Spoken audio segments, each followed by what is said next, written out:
It is a dark stain on Canada's sordid past. Some have called it cultural genocide, the realities of Canada's residential school system. Brought to light through the discovery of 1,308 unmarked graves, children ripped from their homes, forgotten by Canadian society, but never forgotten by the mothers and fathers, communities whose children never returned home. In June 2015, 94 calls of action were released by the Truth and Reconciliation Commission, and yet 6 years later, only 13 have been completed. The culprits of generational pain, the government and the Church of Canada has responded differently, while politicians promise to do better. This government is committed to reconciliation. We're going to fight for justice for you. This discovery is a stain on our country. Some stick to their broken promises and flat-out denials. Now, I presume that the same number would thank the Church for the good that was done in those schools. Calls for the Catholic Church, the only religious organization left to apologize for the atrocities that took place in the halls of residential schools, grow louder. They need to say that it's their fault. It is not our fault. Leaving many angry, lashing out at the Church, motivated to take justice into their own hands. As Indigenous people, we do not spread hate. Today on Context, how does the Church heal and bring healing and accountability to the wrongs done to Indigenous people?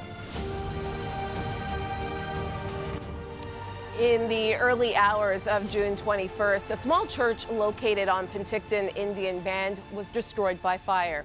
Hereditary Chief Adam Eneas was a parishioner following his grandfather, who brought Catholicism to the reserve. But the discovery of 215 unmarked graves at the Kamloops Residential School made Adam reckon with his faith and the Church on Indigenous land. With Canada marking the first National Day of Truth and Reconciliation, Adam Eneas says the Church has failed on this front. There's this foot dragging and resistance to really cooperate with us. I see it all as just mouthing words that mean nothing. Disillusioned by the Church, Adam Eneas is still shocked by the destruction of his local parish. I received a phone call about 2 o'clock telling me that the church was on fire, so we went up there and there it was, fully engulfed. And I just felt a sense of loss because that church held a great deal of history for us.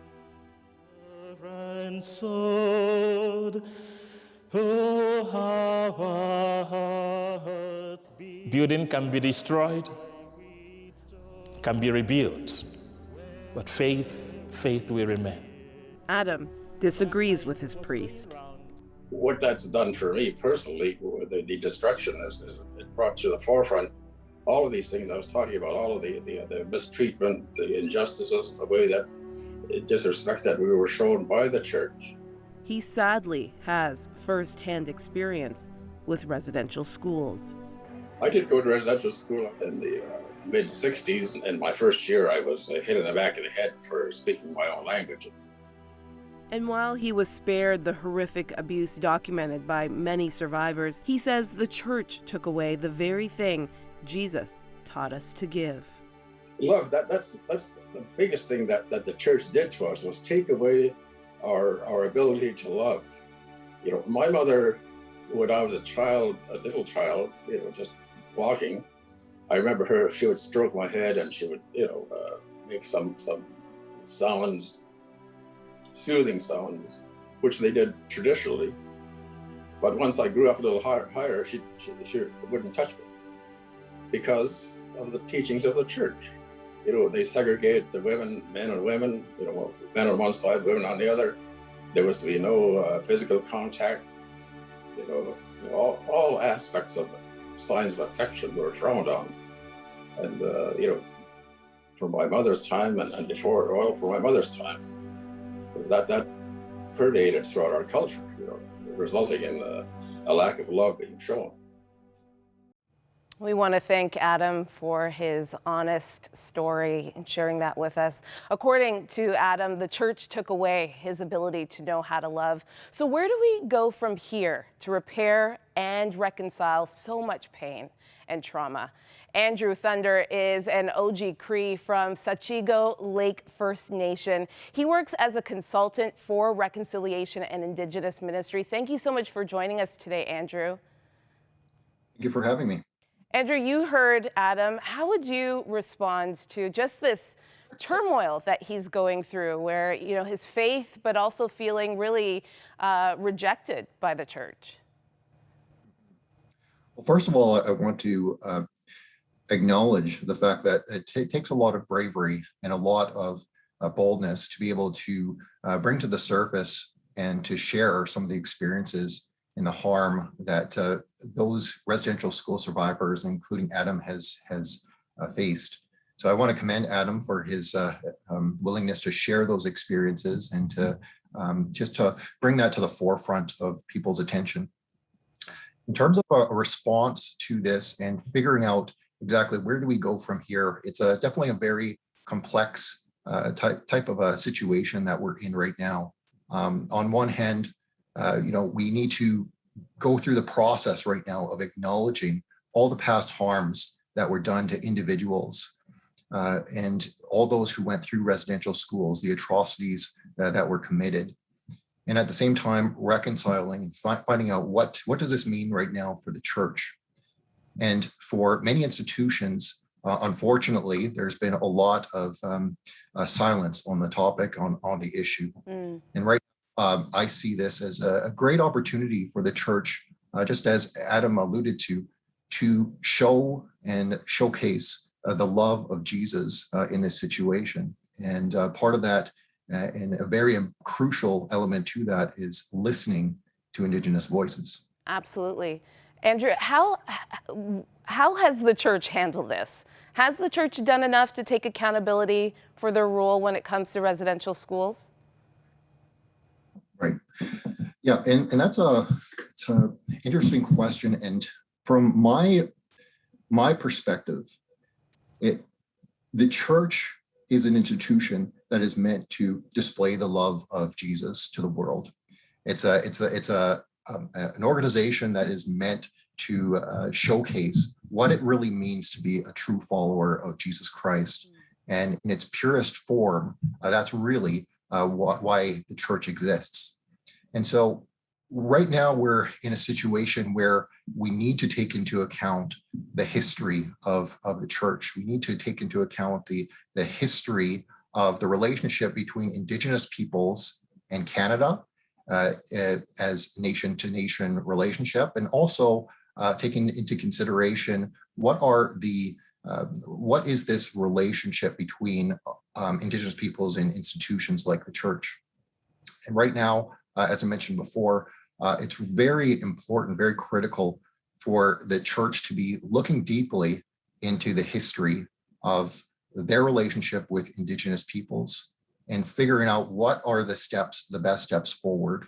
And crucial to this is looking at the TRC calls to actions, looking at the different doctrines that have influenced the way that that institutions have acted towards Indigenous peoples in the past, and figuring out how do we correct some of those things that have wronged Indigenous peoples to repair the relationship. All right, we're going to take a quick break, but we're going to continue our conversation with you, Andrew, in just a couple of moments. Stay with us. The impact that I had at residential school, not speaking my language, not using my culture,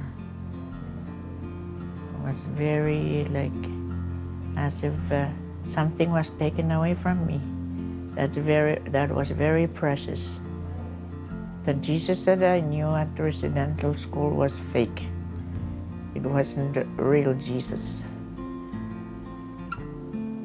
And the Jesus that I'm serving now is the real Jesus, because he's a loving Jesus. Hilda was one of the more than 150,000 Indigenous kids who were sent to residential schools run by churches and designed to assimilate children into Canadian ways. They have a lasting legacy of trauma in Indigenous communities. Calls for the church to take responsibility and meaningful action to reconciliation are growing louder. I'm back with Andrew Thunder. Now, Andrew, the unmarked graves were a reminder of the atrocities faced at residential schools run by the church. How did that affect your faith personally when you heard the news this past summer? Well, the discovery of the Kamloops, the discovery that you mentioned, was something that really shook the nation, so to speak. Many people who were unfamiliar with residential schools or the legacy of the atrocities in those institutions were suddenly faced with the reality that they live in a country where these things happened. And for many churches and those connected to faith-based organizations, they were going through the same process. For me personally, it was a time for me to stop, to reflect, and to think about all those individuals who were harmed. Allowed me to take a little bit of time to reflect on my faith. And similar to what was just spoken of from the person that you had interviewed prior, it's a time for us to look at how our faith should be essentially purified, or, and so to speak, taking away any of the legacy of colonialism outside of our faith is an important thing that we need to do. And with that, really looking at what was it that Jesus intended in terms of displaying his love to all the world. Yeah. We have less than a minute left, Andrew. What does healing look like, and what does reconciliation, especially when it comes to the relationship between church and the Indigenous people, what does that look like here? Yeah, with healing, an important element of this is going to be to acknowledge the truth, right? There's no reconciliation without truth. And so a critical component is to recognize what has happened in the past, the terrible atrocities, and recognizing that certain institutions were a part of the legacy of residential schools. And so healing really will take place when we as a nation and as churches collectively begin to acknowledge this truth and listen to the voices of Indigenous peoples in terms of what are the things that are required in order for us to be able to have a good path forward. All right, Andrew Thunder, thank you so much, Andrew, for your work, especially what you're doing when it comes to reconciliation and what that looks like in the church. Thank you again. Hey, thank you so much for having me. Next, we cue up the conversation with our panel. Brian, Moira, and Jacky weigh in on how they think the church should respond to the news of unmarked graves at former residential schools and the aftermath of over 60 churches burned and vandalized in the wake of this discovery.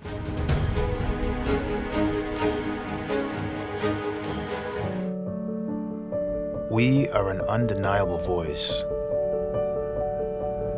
but we are not political. We are media missionaries.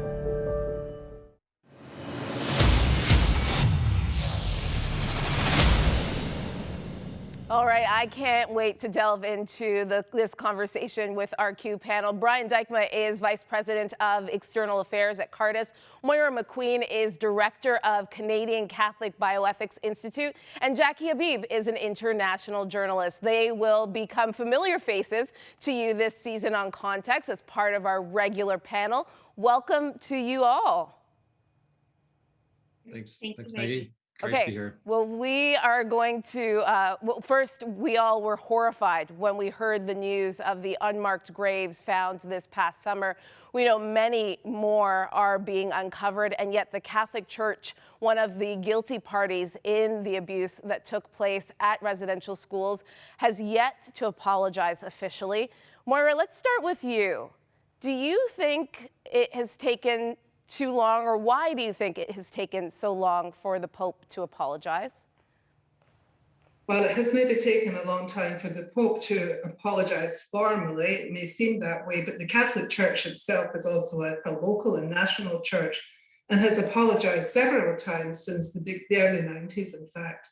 So sometimes I think it gets a little bit confusing, as if the Catholic Church has never apologized. I know it's true the Pope would really like to meet with Indigenous people. It may not happen.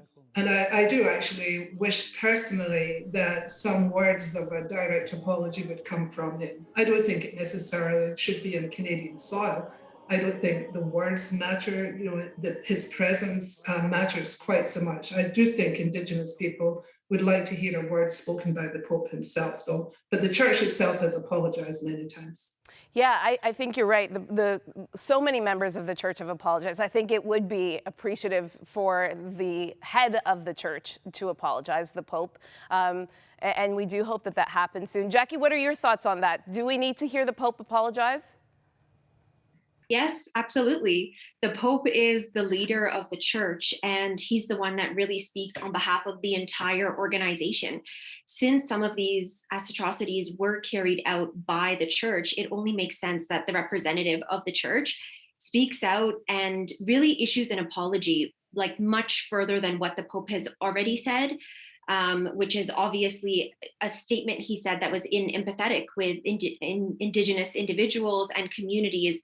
What I would expect to see and what I hope we'll see is something that is much stronger than that, and something that really takes responsibility and can be something that Indigenous people can look towards and see as a start of a journey, a start of something else potentially. Yeah.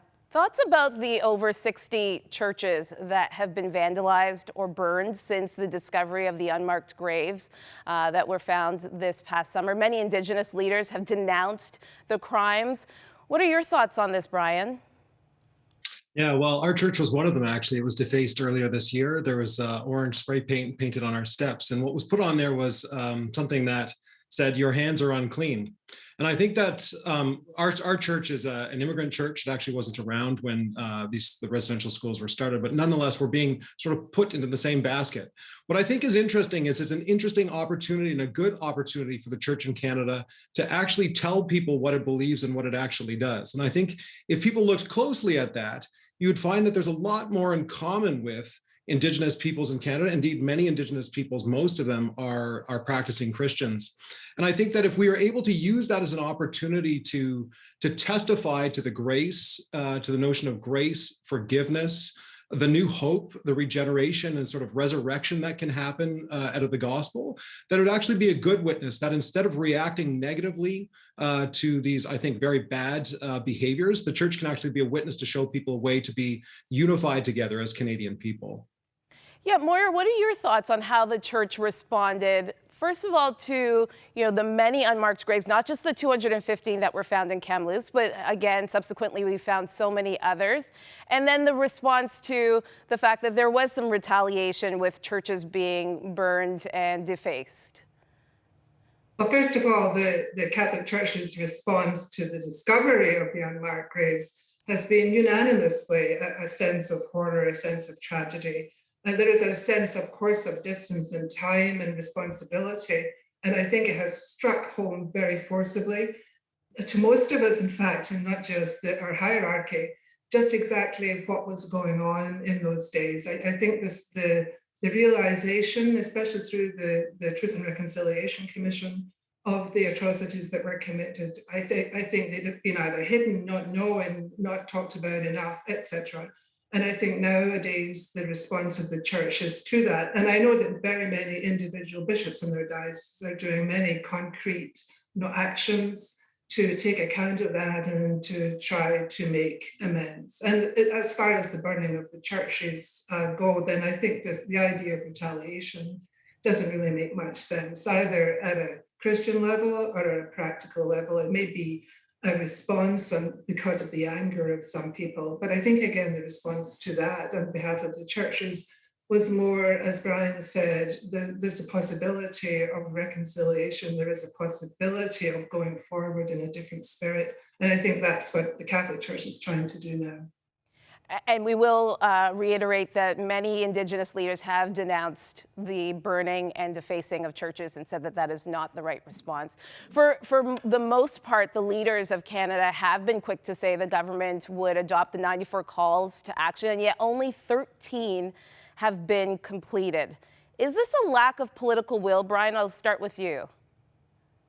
Well, I think we have a bit of a culture in our country that we can fix deep, complicated, long historical issues with a snap of the finger. And I think that's a problem in our political culture.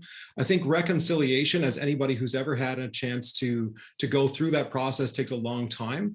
I think there is a question of political will. I think it's a question of the fact that Indigenous people aren't concentrated in one area and their votes therefore aren't worth very much. And so it's an easy thing to put away. And what I think is interesting is if you compare actual actions of reconciliation and think who's doing a better job of it, is the Canadian state, or are the Christian communities in Canada in actual places doing a better job?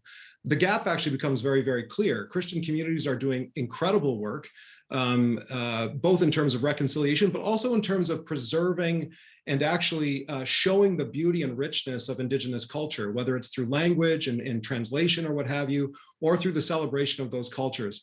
And I think that's what we need to look at. Reconciliation happens not just between the state and communities, but between the Canadian people as a whole. And I think we need to focus very, very hard on that.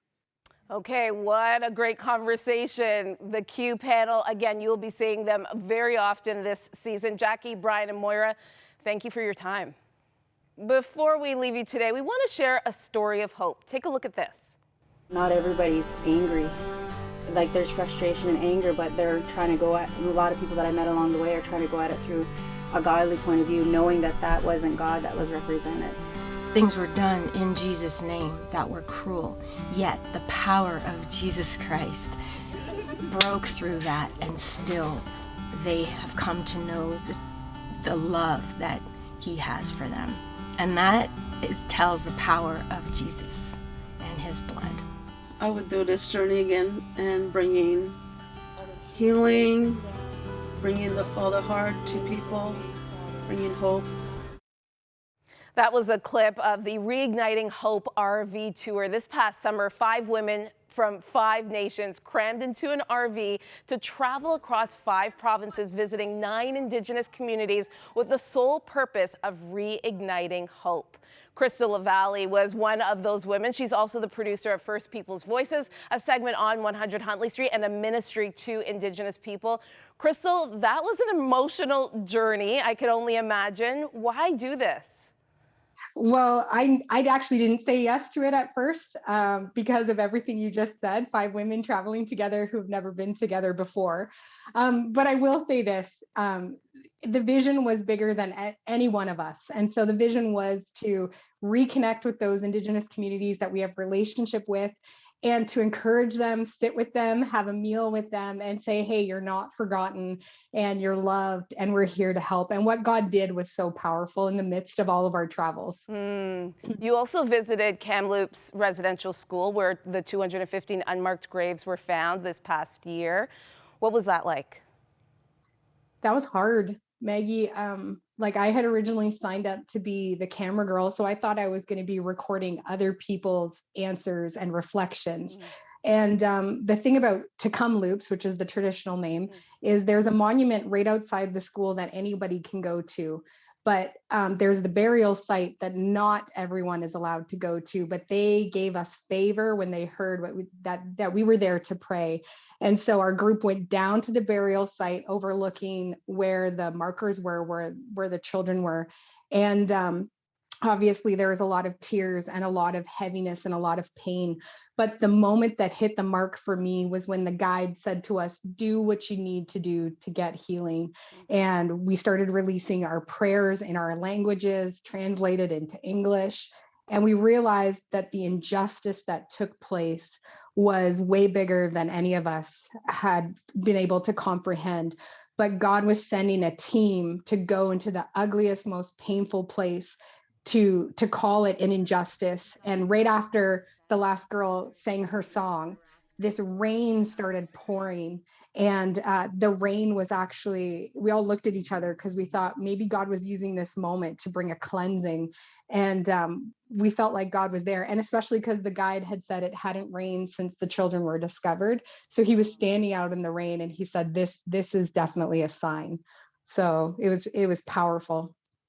You have produced a special for 100 Huntley Street that will be airing on September 30th in honor of the new National Day of Truth and Reconciliation.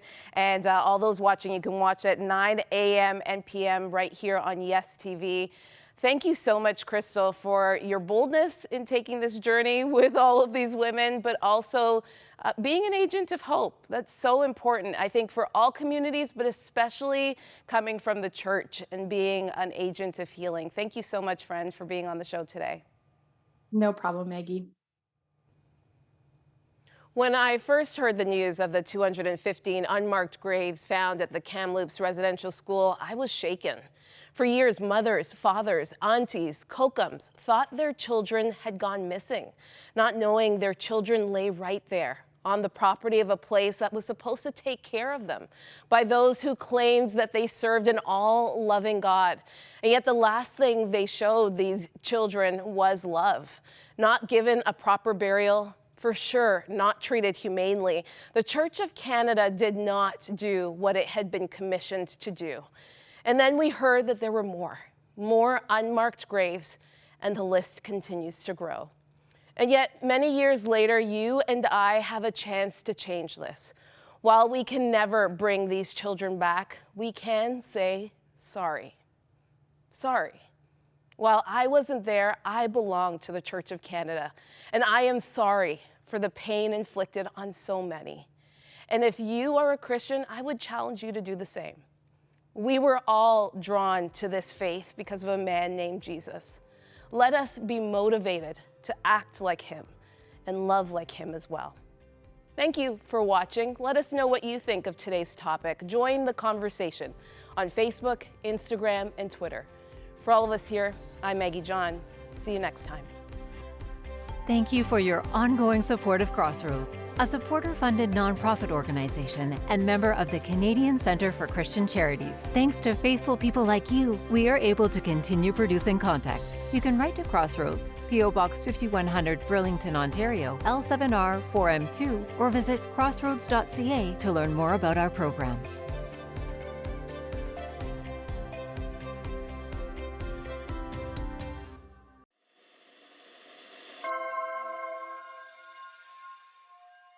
Context Beyond the Headlines digs deeper into the critical issues of our age and in the process finds hope amidst our 24/7 news cycle.